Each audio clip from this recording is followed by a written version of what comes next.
Rabbim, göster bana zatını, göreyim seni.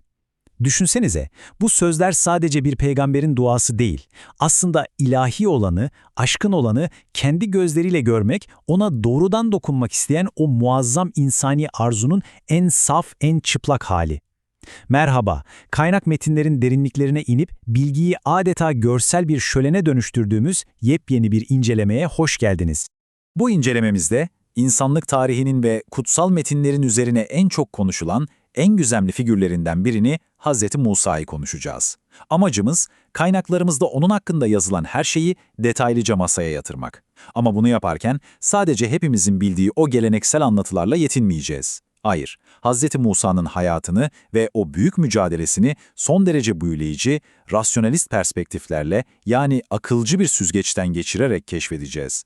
Onun evrimini adım adım, zihninizde hiçbir boşluk bırakmadan beraberce inceleyeceğiz. Hazırsanız başlayalım.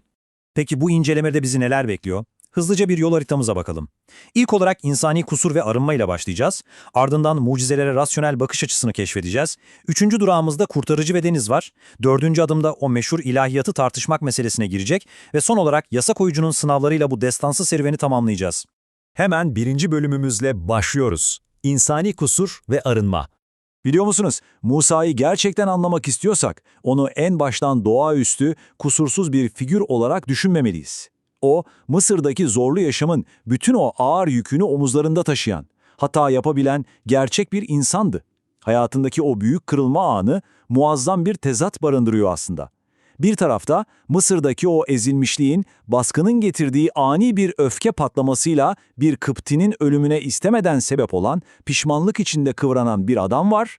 Bu tamamen refleksif bir şiddetti ve onu bir anda kaçak konumuna düşürdü. Ama diğer tarafa baktığımızda bu intikam hissini içinden söküp attıktan, yani o derin pişmanlıkla yüzleştikten sonra ilim, hikmet ve ilahi bir görevle donatılan o arınmış peygamber profilini görüyoruz. İşte onun bu inanılmaz dönüşümü, Tuva Vadisi'nde yankılanan o meşhur ve sarsıcı komutla harika bir şekilde somutlaşıyor. Ayakkabılarını çıkar. Kaynaklarımıza göre bu sadece yere basan ayakları çıplak bırakmak demek değil. Bu çok ama çok güçlü bir sembol. Musa'ya aslında şimdiye kadar yürüdüğün o yolu bırak, geçmişinde işlediği suçun, o günahın ezici yükünden kendini artık özgürleştir deniliyor.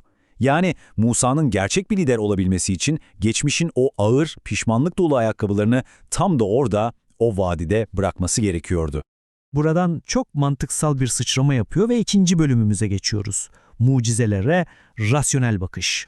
Şimdi hepimiz o doğaüstü olayları dinleyerek büyüdük. Peki akılcı ve nedenselliğe dayalı bir zihniyet insanları dehşete düşüren bu mucizeleri nasıl yorumluyor? Rasyonalist yaklaşıma göre ilahi olaylar gökten inen bir sihir ya da illüzyon gösterisi değildir. Aksine derin bir fiziksel ve ruhsal gücün metaforlarıdır. Seyit Ahmet Han ve Muhammed İkbal gibi çığır açan isimlerin metinleri bize şunu fısıldıyor. Mucize, tabiatın işleyişini bozan bir büyü değil, peygamberin kendi muazzam kapasitesiyle evrenin dinamiklerinin bir araya gelmesidir. Olayları o efsanevi örtüsünden sıyırıp aklımıza çok daha yatan bir bağlama oturtuyorlar.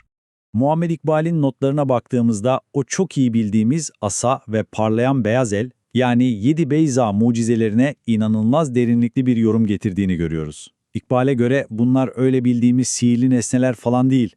Bunlar Hz. Musa'nın üstün bir liderde bulunması gereken fiziki ve ruhi güce bir anda sahip olduğunu anlatan çok güçlü mecazlar. Düşünsenize, bir zamanlar istemeden de olsa bir cana kıyan o el artık günahlarından tamamen arınmış, bembeyaz olmuş ve bundan sonra sadece can kurtaran, aydınlık saçan bir ele dönüşmüştür. Bu bize mucizenin aslında insanın kendi içindeki o muazzam dönüşüm potansiyeli olduğunu ne kadar da güzel anlatıyor, değil mi? Bu aydınlanmayla birlikte üçüncü bölümümüze geçiyoruz. Kurtarıcı ve deniz.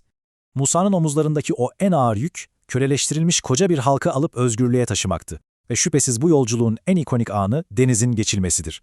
İşte tam burada kelimenin tam anlamıyla bir hadi canım anı yaşayacağız. Yüzyıllardır bize anlatılan, asayı denize vurup o devasa suları sihirli bir şekilde ikiye yarmak anlamına gelen geleneksel daraba yorumunu hepimiz biliriz.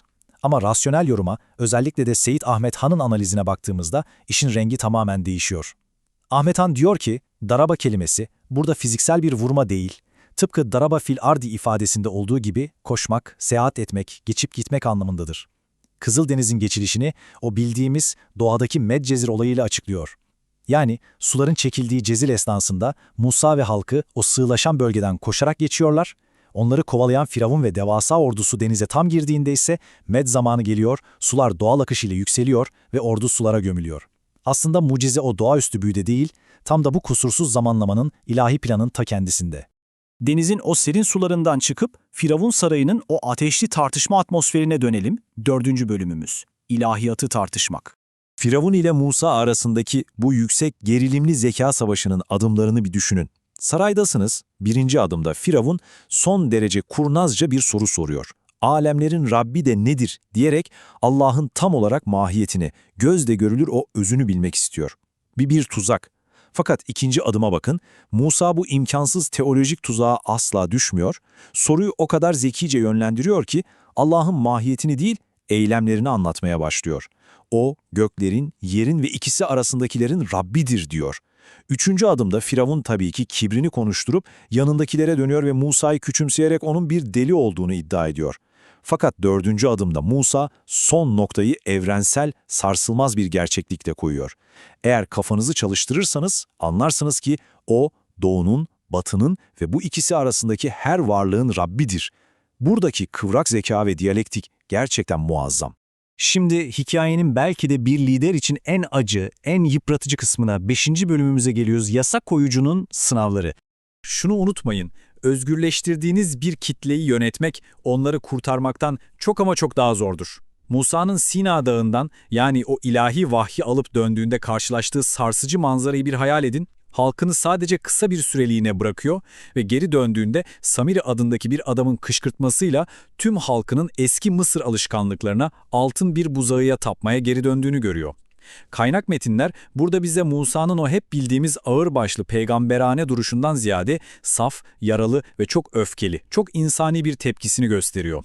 O kadar öfkeleniyor ki elindeki levhaları yere fırlatıp toplumun başında bıraktığı öz kardeşi Harun'un saçına sakalına yapışıyor. Kölelikten kurtardığınız bedenlerin zihinlerindeki o köleliği bir türlü söküp atamamış olması sanırım bir liderin yüzleşebileceği en büyük travma budur. Kaynak metinlerimiz bize Samiri'nin o sinsi aldatmacasını anlatırken aslında çok daha evrensel bir şeye dikkat çekiyor. İyi ile kötünün, temiz olanla kirli olanın o bitmek bilmeyen diyalektiğine. Metin diyor ki, Musa'nın elindeki o aydınlatıcı nur ile Samiri'nin altından yaptığı o buzağının temsil ettiği nar, yani yok edici ateşin savaşıdır bu. Ve bu sadece o güne, o çöle ait bir olay da değil. Dünyevi zevklerin, maddi güçlerin peşinden gözü kapalı sürüklenen kitlelerle insanları ahlaki bir yasaya, ortak bir iyiye çağıran erdemli insanların tarih boyunca süren mücadelesinin en net, en çarpıcı tasviridir bu. İşte tüm bu derin okumaların ardından sizi şu kışkırtıcı soruyla baş başa bırakmak istiyorum. Hz. Musa'yı sadece doğaüstü sihirler yapan, ulaşılamaz bir mitolojik kahramanı olarak değil de, aklı kullanan, doğa yasalarını anlayan, insan psikolojisini bu kadar iyi yöneten ve kendi insani zaaflarından arınan gerçek bir lider olarak görmek. Onu bu rasyonel mercekten okumak, sizce de onun özgürlük ve adalet mücadelesini bizim modern dünyamız için çok daha ilham verici, çok daha gerçek yapmıyor mu? Kaynaklarımıza dayanan bu incelemenin zihninizde yepyeni kapılar araladığını ve bu efsanevi metinleri yeniden okuma isteği uyandırdığını umuyorum. Bir sonraki analizimizde buluşmak üzere, bilgeliğin aydınlığında kalın.